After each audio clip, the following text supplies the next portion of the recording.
ট্রেনটায় যাচ্ছিলাম, ট্রেনটা খারাপ হয়ে গেছে, যে হাফ রাস্তায় নেমে কোনোরকমভাবে ধরলো, নামলাম, আর ওই যে ট্রেন খারাপ হয়ে গেছে, যে দাঁড়িয়ে আছি দেখো। এই যে লাইন ঘুরে ঘুরে ঘুরে ঘুরে ঘুরছি, আজকে অনেক কষ্ট করে মায়ের কাছে এলাম, তারপর এসে ফাইনাল পৌঁছালাম। এখন পুজো দেবো, দিয়ে তারপর 7টা পর্যন্ত এখন এগুলো ঘুরছি, ঘুরে ঘুরে তারপর পুজো দেবো, দিয়ে তার বাড়ি যাবো।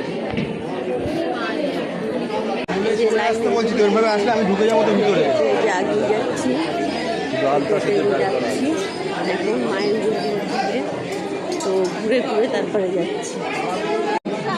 এই যে মায়ের মন্দিরে কত ভিড় দেখেন, এত ভিড়, এই যে লোকের ভিড়টা জাস্ট দেখাচ্ছি, প্রচণ্ড ভিড়, প্রচণ্ড ভিড়।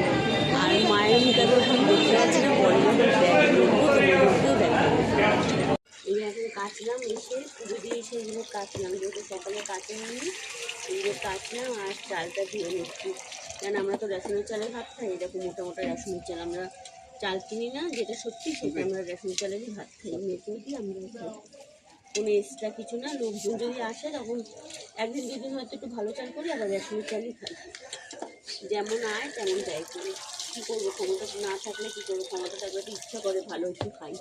আমি ক্ষমতা যদি না কুলায় 60 টাকা 70 টাকা কেজি চাল কেনার, ওই জন্য আমরা রেশনের চালই খাই। কিন্তু কষ্টের কথা মানুষে বললে মানুষে ব্যঙ্গ করবে, হাসবে, মজা উড়াবে, কিন্তু যতটা কষ্ট নিজের বুকের মধ্যে রাখে। আর পুজো দিয়ে এসে আজকে অন্তত মিথ্যা কথা বলবো না, যেটুকু আমি বলছি সত্যি বলছি।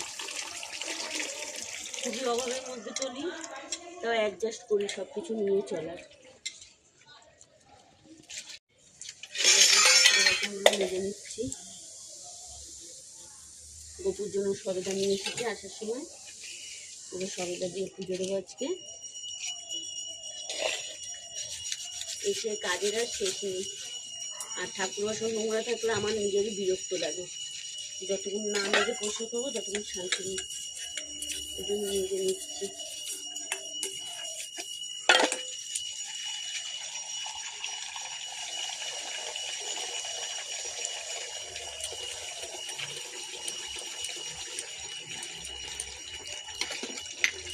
পিতলের থালা, গিলাস, বাটি সব পিতলের,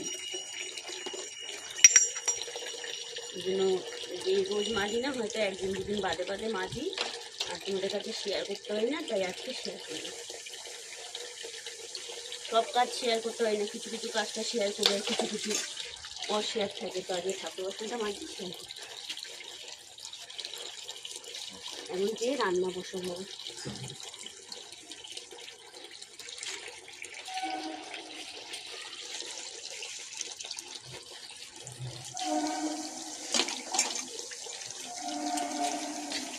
আমার গপু ছোটো, আমার গপুর থালাও ছোটো, ইচ্ছা আছে পয়সা করি হলে গপুকে সব রূপোর জিনিস বানিয়ে দেবে, এখন বানিয়ে দিতে পারিনি, কোনোদিন যদি সমর্থ দেয় তাহলে বানিয়ে দেবে।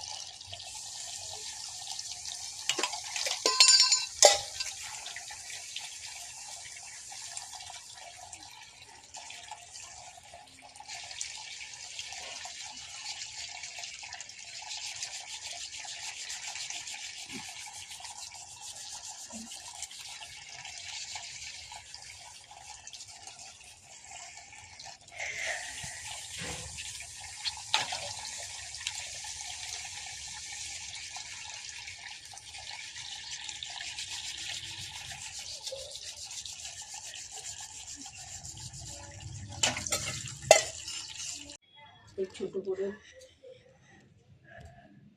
বিছানাটা এখন তুলছি, আমার শাশুড়ি ভাত করে দিয়েছিল, আমাদেরও ভাত খেয়ে কাজে চলে গেল, আর টিফিন নেয়নি, তো তখন খাচ্ছিল বলে কাজে যাবে তাড়াহুড়ো ছিল, ওই জন্য বিছানাটা তখন তুলতে আসেনি, এখন কাজে বেরিয়ে গেছে, কেচে দিয়ে এসে এখন এই যে বিছানাটাকে তুলে নিচ্ছি, বিছানাটাকে তুলে তারপরে যাবো রান্নাঘরে, রান্না করবো, আর বাদ বাকি কাজ ধীরে ধীরে করতে হবে, কিছু করার নেই, এক জায়গায় গেলে তো দেরি হবে, আর সকালবেলা তাড়াহুড়ো করে বেরিয়ে গেছে, যেন কাজে যাওয়ার ব্যাপার আছে, ওর জন্য বাসি বিছনা ফেলে টুয়ে চলে গেছে, ঘরটা কোনো রকম একটুখানি ঝাঁট দিয়ে, যেহেতু বাসি ঘরে বেড়াতে নেই বলে ওই জন্য ঘরটা ঝাঁট দিয়ে চলে গেছে। এখন এই এসে বিছনা কাটা তুলছি, ঘর দুয়ার ইয়ে করলাম, মুছবো, বিছনা তুলে তারপরে যাবো রান্না করবো, তারপরে আবার দেখা। এখন বাজে হচ্ছে 11:30।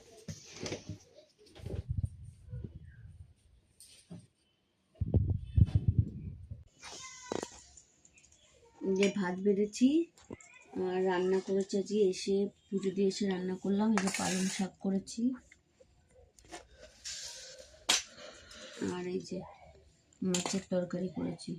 আর কিছু করিনি। আর কালকে কয়েকটা একটু একটু তরকারি আছে, ওইগুলো গরম করে নিয়েছি। আর তোমরা পাশে থেকেও সাপোর্ট করো, একটা করে লাইক করো।